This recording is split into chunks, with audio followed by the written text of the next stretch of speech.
বিশিষ্ট সংগীত শিল্পী ৰমেন বৰুৱা বৰ্তমান নিখোজ হোৱা আজি 23টা দিন পাৰ হ'ল আৰু 23টা দিনৰ পিছতো কি সম্ভেদ পোৱা গৈছে আৰু ৰমেন বৰুৱা ক'ত আত্মগোপন কৰি আছে আৰু ৰমেন বৰুৱা বৰ্তমান সুস্থ হৈ আছেনে আৰু ৰমেন বৰুৱাক কেনেকৈ উদ্ধাৰ কৰিলে। নমস্কাৰ বন্ধু বান্ধৱীসকল, ময়ূৰপংখী চেনেলৰ অন্য এটা ভিডিঅ' আপোনালোকৰ মাজলৈ লৈ আহিছোঁ আৰু ভিডিঅ'টো আপোনালোকে সম্পূৰ্ণ কৰি শেষলৈকে চাব আৰু আপোনালোকে ভিডিঅ'টো চাই যদি ভাল পাইছে like comment share and subscribe কৰি দিবলৈ একেবাৰে নাপাহৰিব আৰু আপোনালোকৰ মাজলৈ এনেকুৱা ধৰণৰ ভিডিঅ'বোৰ দি আছোঁ আৰু আপোনালোকে তেতিয়া সকলোখিনি ভিডিঅ' পাই যাব যদি ছাবস্ক্ৰাইব কৰি লয় চেনেলটো। আৰু বলক তেনেহ'লে সম্পূৰ্ণ ভিডিঅ'টোৰ মাজলৈ যাওঁ। আৰু ৰমেন বৰুৱা আজি নিখোজ হোৱা 23টা দিন পাৰ হ'ল, তথাপিও কোনো সম্ভেদ নাই আৰু পৰিয়ালৰ লোকে এতিয়াও বৰ্তমান চিন্তিত হৈ আছে যে ৰমেন বৰুৱা যদি ব্ৰহ্মপুত্ৰত পৰিছিলে 3টা দিনৰ পিছতেই পানী খাই বা ক'ৰবাত লাগি ধৰি উপঙি গ'লহেঁতেন, তেনেকুৱা এটা ধাৰণা সকলোৰে মনত হয়। কিন্তু আজি অতদিনে ৰমেন বৰুৱাৰ কোনো সন্ধান নাই। তেওঁ ক'ৰবাত আত্মগোপনেই কৰি আছেনে, তেওঁ ক'ৰবাত লুকাইয়ে আছেনে, কোনো সম্ভেদ পোৱা যোৱা নাই। তথাপিও আমাৰ অসমৰ মুখ্যমন্ত্ৰী হিমন্ত বিশ্ব শৰ্মা ডাঙৰীয়া ৰমেন দাৰ ঘৰলৈ গৈ দীপেন দাৰ লগত যথেষ্টখিনি কথা আলোচনা কৰাৰ পিছত মুখ্যমন্ত্ৰীয়েনো কি আশ্বাস দিছিলে আৰু কেনেকৈ ভাবিছিলে ৰমেন দাক ঘূৰাই পোৱাৰ কথাখিনি। আৰু হিমন্ত বিশ্ব শৰ্মা ডাঙৰীয়াই ভাবিছিলে যে ৰমেন দাই মনৰ দুখত ক'ৰবাত আছে, হয়তো সোনকালে ওলাবহি ঘৰত বা সম্ভেদ পোৱা যাব। কিন্তু তথাপিও আজি অতদিনৰ মূৰত ওলোৱা নাই যেতিয়া এটা চিন্তনীয় বিষয় হৈ পৰিছে, যিটো নেকি বিষয় সকলোকে চিন্তাত পেলাইছে, সেইকাৰণে চিন্তনীয় বিষয় বুলি আপোনালোকক কৈছোঁ। আৰু বলক তেনেহ'লে হিমন্ত বিশ্ব ডাঙৰীয়া শৰ্মাই কি ভাবিছিলে, কি কৈছিলে ৰমেন দাৰ সন্দৰ্ভত অকণমান আপোনালোকক তাৰে দেখাওঁ বুলি ভাবিলোঁ আৰু ভিডিঅ'টো আপোনালোকে সম্পূৰ্ণ কৰি শেষলৈকে চাব।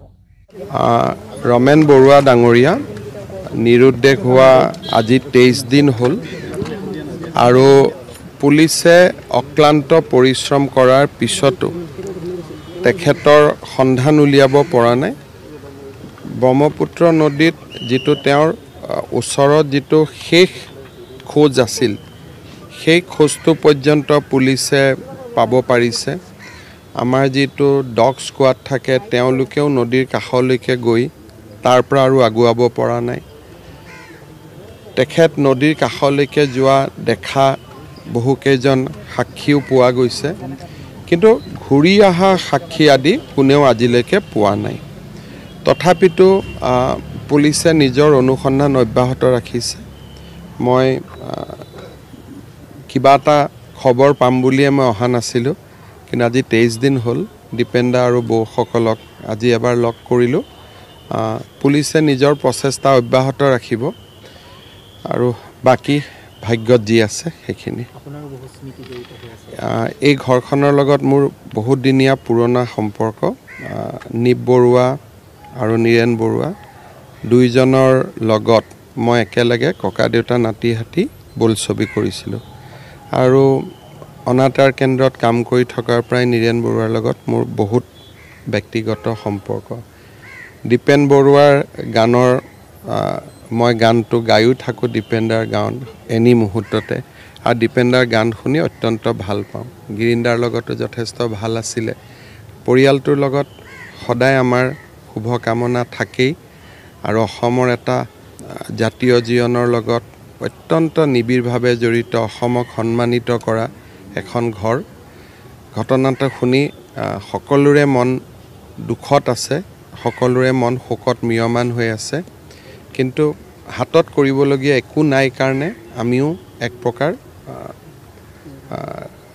পথৰ সন্ধান বিচাৰি নোপোৱা এজন মানুহৰ ধৰণৰ অৱস্থাত থাকিবলগীয়া হৈছে। SDRF NDRF সকলোৱে চেষ্টা চলাই আছে, পুলিচেও সকলোৱে চেষ্টা চলাই আছে, কিন্তু 23 দিন পিছত আৰু ব্ৰহ্মপুত্ৰ নদীৰ পৰা ঘূৰি অহাৰো প্ৰমাণ নাই। গতিকে কেতিয়াবা খুব ঋণাত্মকভাৱে ভাবিব মন যায়, কিন্তু তাৰ লগত মানুহৰ সদায় মানুহ এটা আশাৰ ওপৰত জীয়াই থকা মানুহ, তাৰ পিছ মুহূৰ্ততে মনত এটা আশা আহে নহয় কিবা এটা খবৰ পাম। তেনেকৈ দুদুল্যমান অৱস্থাত সকলো আছে, ময়ো আছোঁ। তেখেতসকলে বিচাৰিলেতো এইটো সংৰক্ষণটোতো মই ক'লে নহ'ব। তেখেতসকলৰ ইয়াতে সম্পত্তি আছে, পৰিয়াল আছে, নাতি আছে, গতিকে গতিকে মই ঘৰটো সংৰক্ষণ কৰিম বুলিতো ক'ব নোৱাৰোঁ আৰু তেওঁলোকৰ পৰিকল্পনাও থাকিব গতিকে এইটোতো এটা ডাঙৰ মাটি বহুমূল্যৱান মাটি পৰিয়ালটোত ইমান মানুহ আছে তেওঁলোকৰ সন্তান আছে নাতি আছে গতিকে চৰকাৰৰ পৰা এই বিষয়ে কোৱাটো ঠিক নহয়